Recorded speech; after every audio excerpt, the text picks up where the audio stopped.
fácil dentro de esa dificultad, ¿no? que conlleva dar una mala noticia. Ahí tenemos, por ejemplo, Rodrigo, unos pañuelos. Ajá.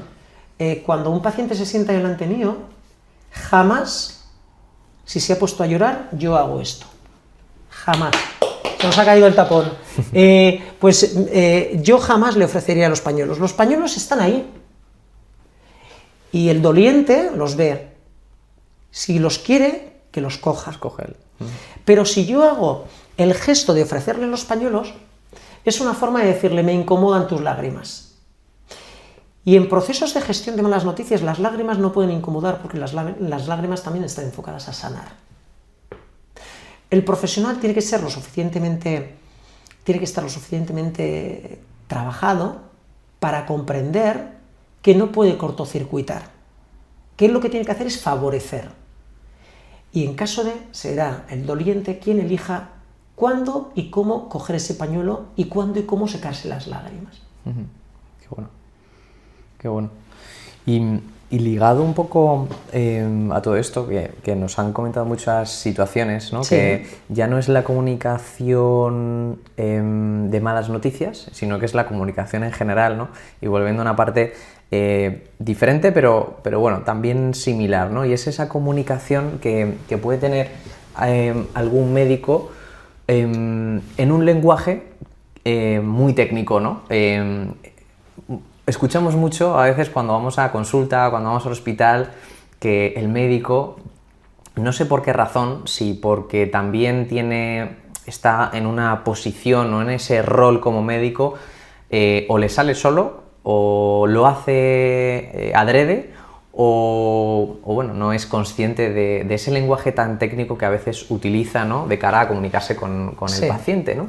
Y no sé qué opinas tú de esto, pero creo que al final, bueno, pues antes me has sorprendido con una palabra, ¿no? La empatía, ¿no? Pero la has explicado muy bien, y a veces eso, el profesional sanitario no sé si no es consciente o no trata de explicar bien, ¿no? Esas palabras más técnicas, ¿no? Con todo lo que han estudiado, con todo lo que se han formado, a veces no llegan al paciente, y creo que ese nivel de tecnicismos creo que separa más que acerca al paciente. No sé qué opinas tú de esto, Asier.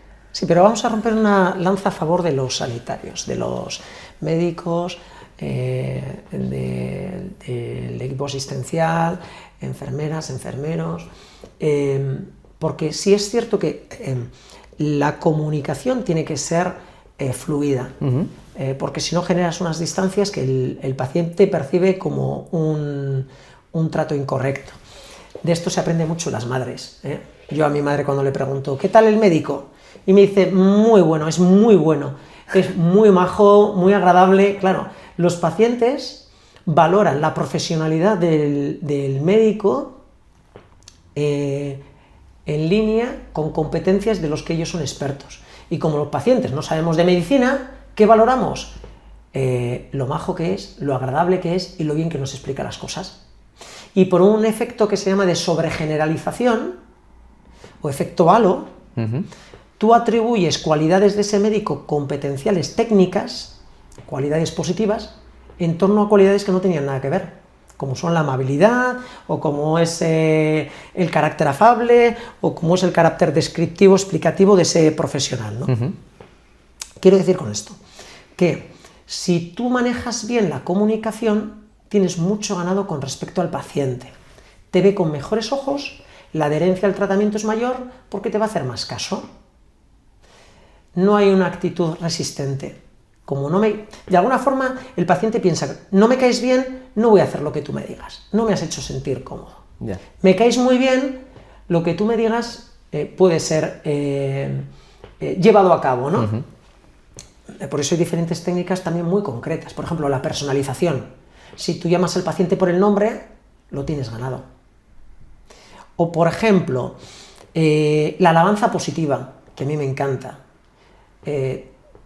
Tú le dices al paciente, yo sé que tú eres un paciente súper organizado, pocos pacientes hay como tú, por eso sé que en la siguiente sesión vas a hacer todo lo que hemos comentado al dedillo.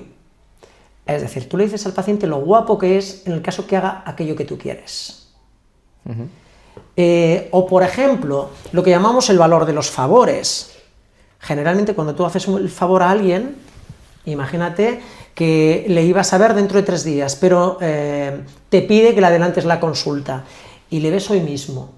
Ya que te he hecho un favor, puedes pedir una contraprestación de ese favor, pero rápidamente.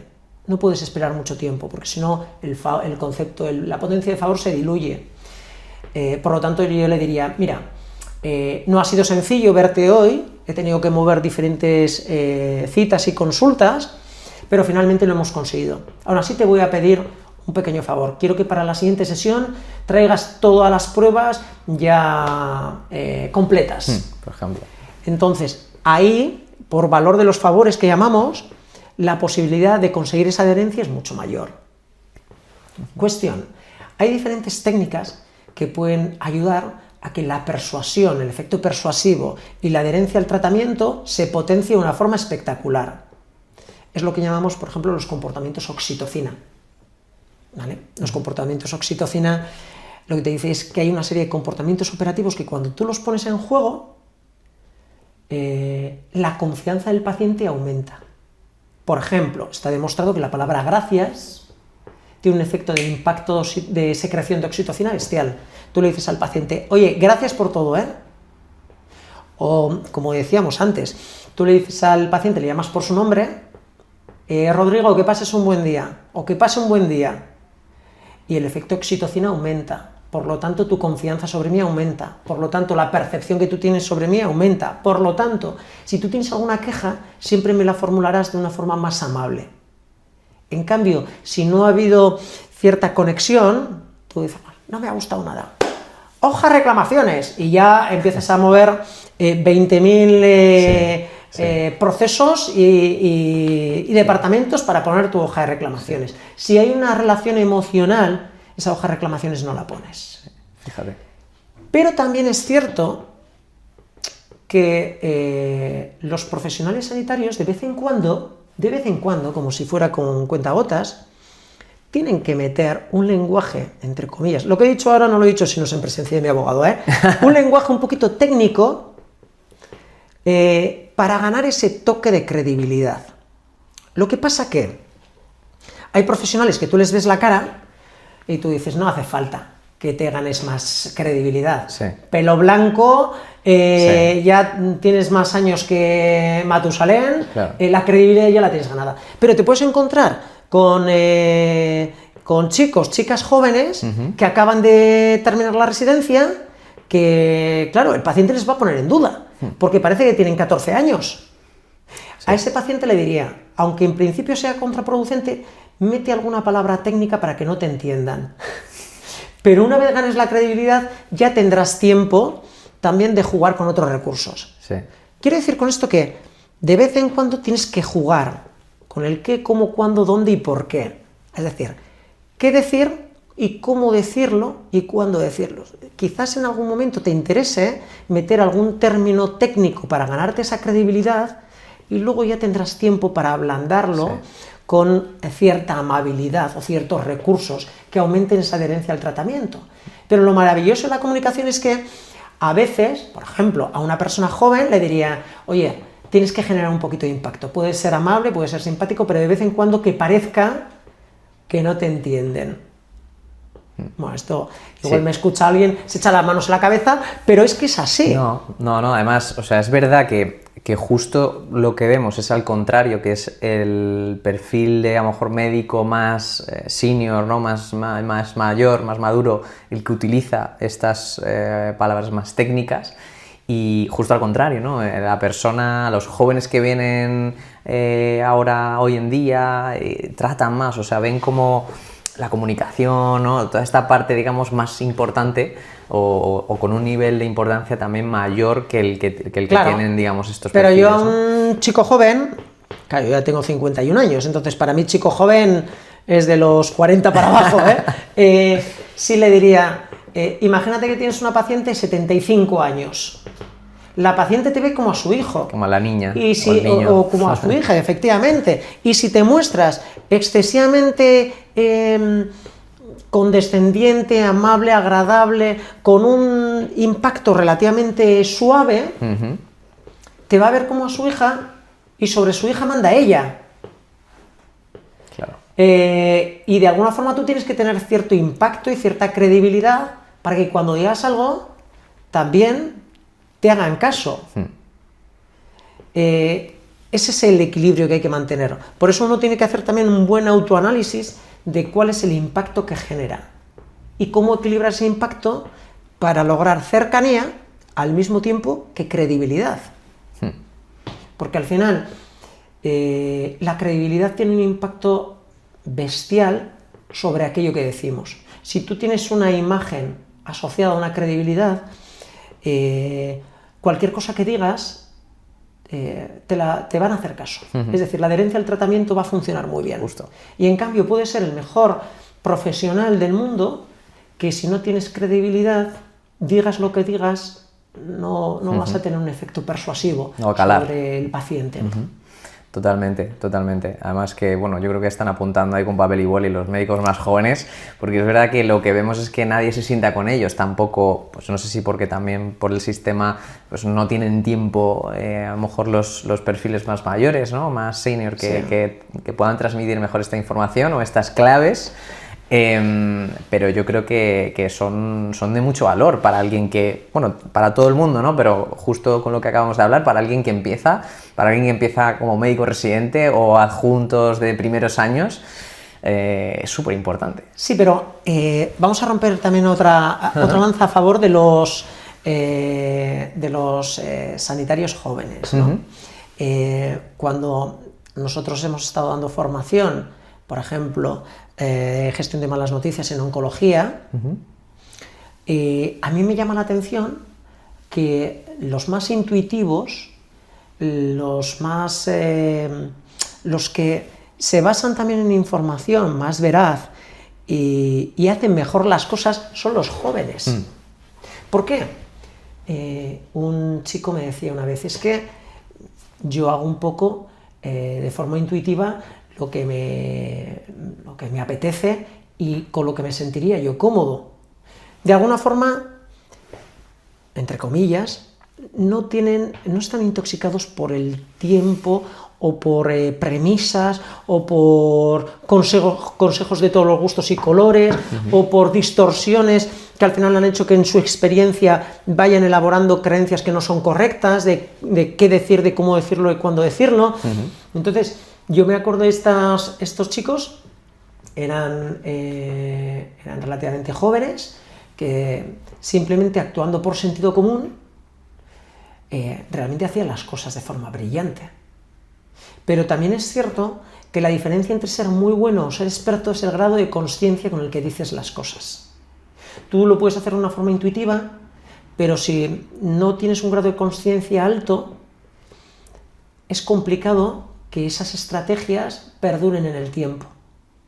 Poco a poco se van difuminando con las experiencias, sobre todo las malas experiencias, distorsionan muchas cosas buenas, ¿no? Claro. Esto es como un vendedor que de repente ha tenido 1000 experiencias positivas, todo ha salido genial, y de repente le viene un cliente que es un poco tocanarices.